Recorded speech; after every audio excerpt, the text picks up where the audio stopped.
Assalamualaikum warahmatullahi wabarakatuh. Perkenalkan, nama saya Nanda Nishima. Di sini saya akan membahas sedikit tentang etika perilaku pelaku bisnis. Yang pertama, etika perilaku bisnis.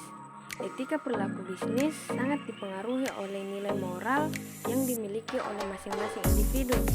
Nilai moral merupakan landasan perilaku bagi seseorang, sehingga seseorang akan bertindak sesuai etika atau tidak sangat dipengaruhi oleh nilai moral yang diyakininya.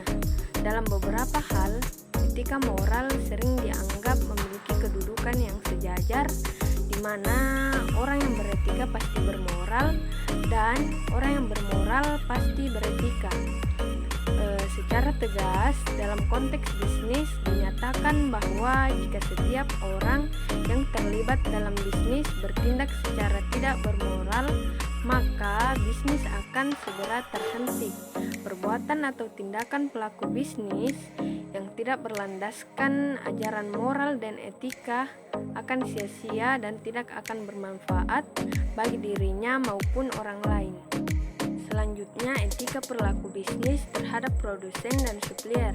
Yang pertama, etika perilaku terhadap produsen. Produksi merupakan aktivitas menghasilkan barang dan jasa melalui proses transformasi input menjadi output tertentu secara profesional dan bertanggung jawab, dengan tujuan agar hasil produksi dapat dimanfaatkan oleh konsumen.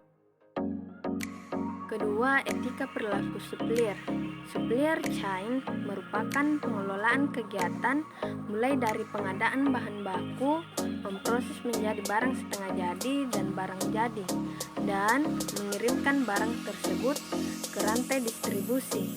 Heiser dan Render 1999. Sebagai pemasok, mereka harus memperhatikan jadwal pengiriman agar tidak terjadi keterlambatan proses produksi, tidak mempermainkan perusahaan penerima bahan baku baik dalam hal penyediaan maupun harga, dan mematuhi perjanjian serta aturan main yang telah disepakati bersama.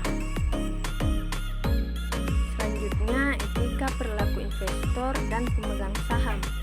Adapun pemegang saham tersebut pada dasarnya meliputi yang pertama, hak untuk menghadiri, yang kedua, hak untuk memperoleh informasi, ketiga, hak untuk menerima keuntungan perusahaan, dan yang terakhir, hak untuk memperoleh penjelasan lengkap dan informasi yang akurat.